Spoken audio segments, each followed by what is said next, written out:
I was the first black fire inspector, a fire person in that house and in that area. Well, my first day there, I was the only black person assigned to that house.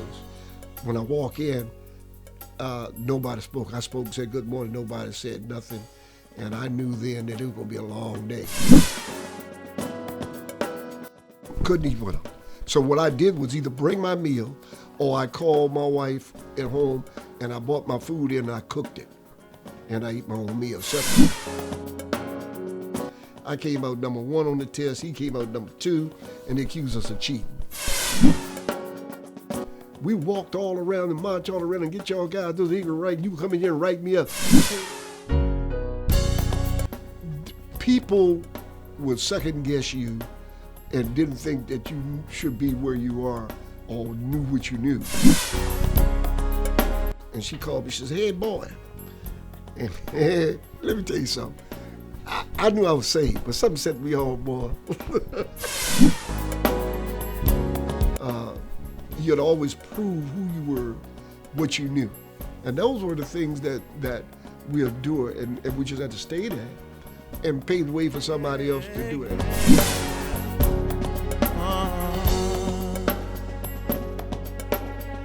Hear my prayer, Lord.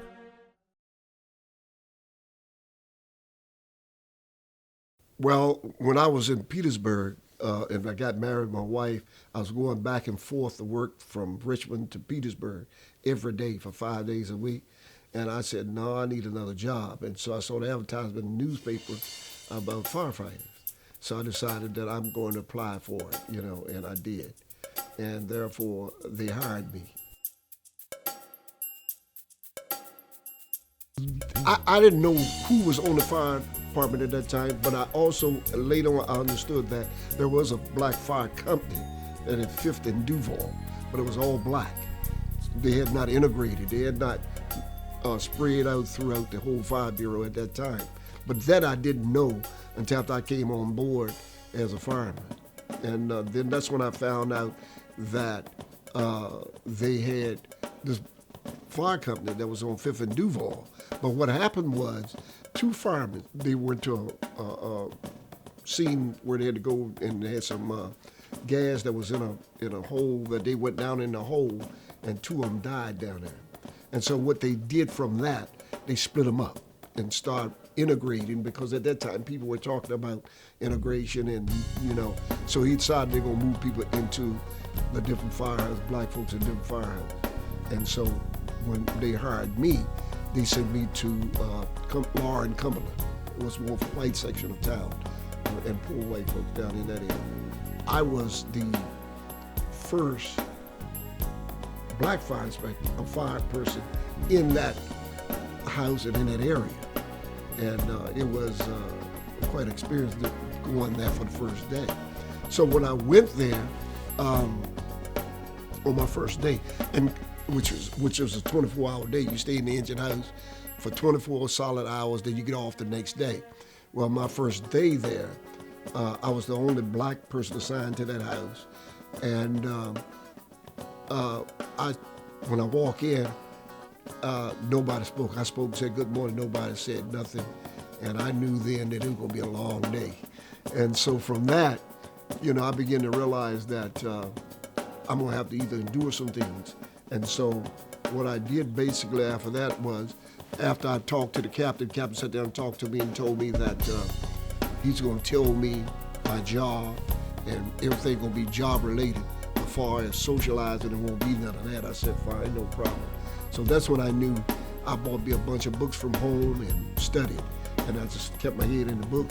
And I stayed down there for about 6 months, something like that. And the thing about it, whereas it looked like they were doing it spitefully, it helped me because it took a year to learn how to drive the fire truck it was 2-piece company. So the first piece you could drive for 6 months, then the other one you drive a whole year because you had formulas and you pump water, and you just throwing water, you got to know formulas to pump water. And then you got to know every street in your district, plus every hydrant that's in your district, the water hydrant. And so all I had to do was study. And so I knew it going backwards and forwards. So within about 2.5 months, 3 months, I was driving. As time progressed, I could eat with them, nor could we, and they had what they call a black bed. Let me explain something to you. By black bed, I mean whoever slept in the bed was only black folk. So your person who relieved you had to be a black person. So the black person would relieve you, and they had to use your mask, they had to sleep in your bed, and you relieve each other. Okay, so no white relieved the black, or black relieved the white. That was your person. And so that way it would be for at least 6 to 7 months down there.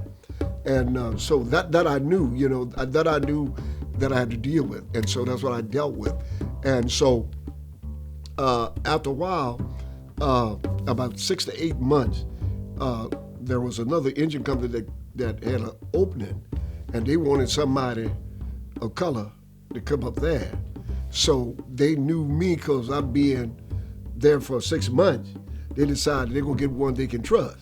So I was it. So they sent me to Lombard and Broad, which was number 5, company number 10. But up there, I got much better treatment up there than I did at 6, because what they did then, they allowed me to eat with them. But we still had the black bed, couldn't eat with them. So what I did was either bring my meal, or I called my wife at home and I bought my food in and I cooked it. And I eat my own meal separate. It was a thing of if you the first went there, you could say, oh, I'm quitting, I don't need this. But you knew that people coming along behind you, and you knew that somebody got to set it. And so that's what I decided to do. I'm gonna say, you ain't running me nowhere. And so we endured that. Lombard and Broad Street was different. The captain received me pretty good. We got along pretty good. But the one thing that got me over more than anything else was, at Lombard and Broad, was they didn't have nobody to cook. And so I decided I'm gonna volunteer to cook, knowing nothing about cooking. And so what I would do, I would call my wife. I'll go to the store and buy the stuff and call my wife and say, how you cook this? And she'd tell me how to cook it. And they ate it.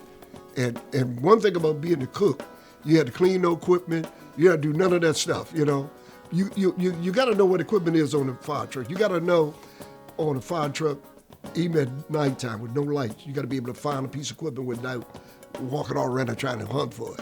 You got to know which cabinet in, which one is in. Those things you had to learn, and the streets and the routes and things, as I said before. But I didn't have to do no cleanup. I don't care if it's snow, rain, or what it was.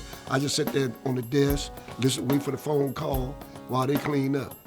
So, in a sense, they thought maybe they might have hurt me, but in a sense they were blessing me too, because I got out a whole lot of cleaning detail.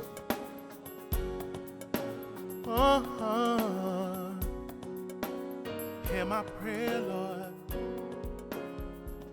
Father of Jacob, shepherd of David, you promised that I'd have life.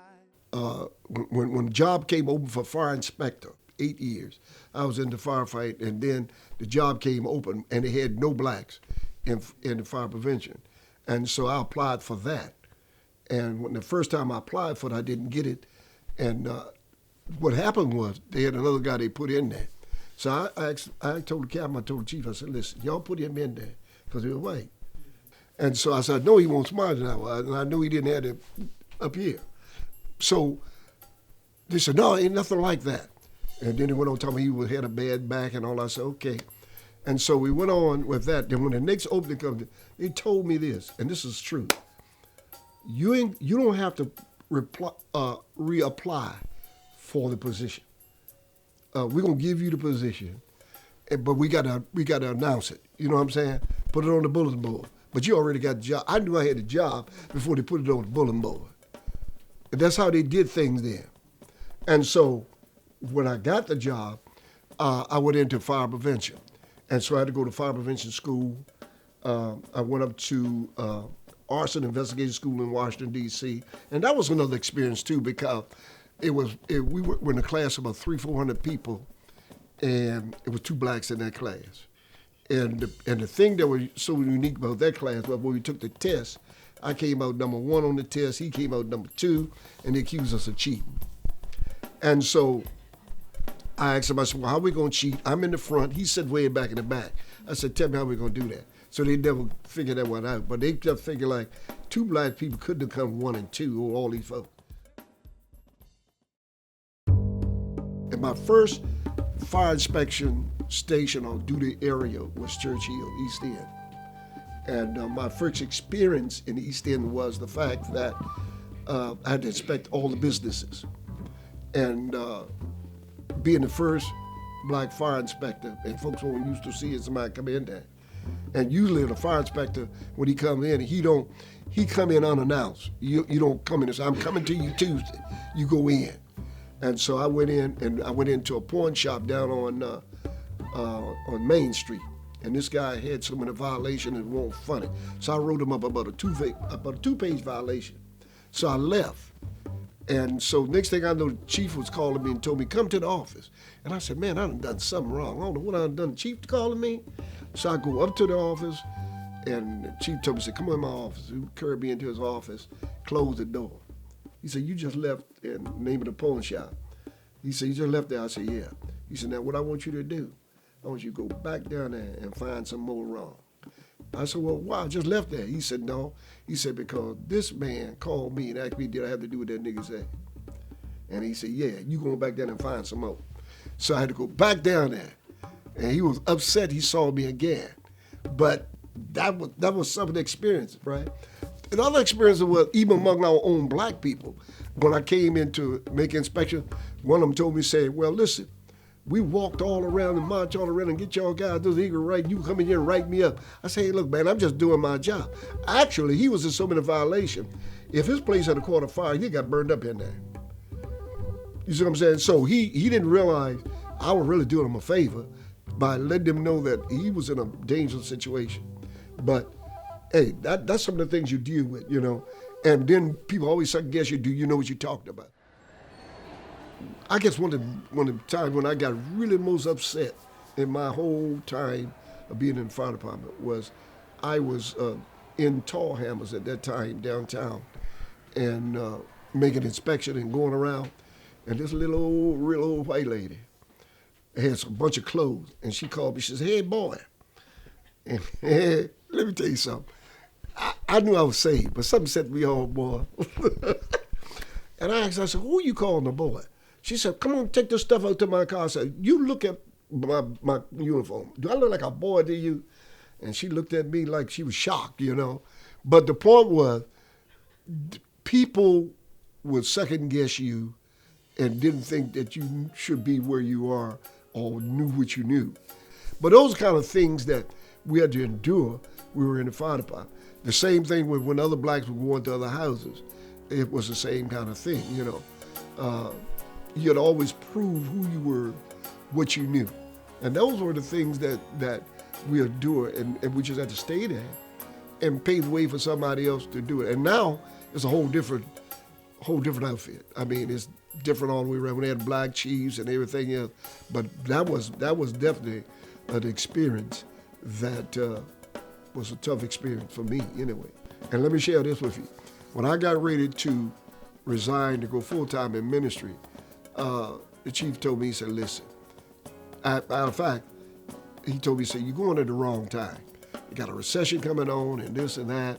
I said, no, I got to go. Lord called me to go, I got to go. And so I resigned. He said, now, if you get out there, this is what the chief told me, he said, I'm talking to the chief of the fire department. He told me, he said, if you get out there and you find out that you can't make it, come on back, because you can always come back. So I left in a good reputation. You know, I always try, everywhere I go, I try to leave so I can always keep a door open.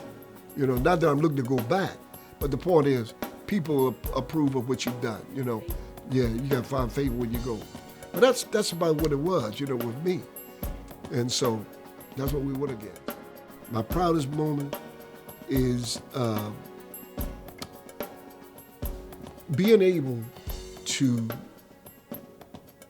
come out what you're doing and people paying attention to what you're doing and knowing that it was not some given, but something you earned, and you had the knowledge to earn it.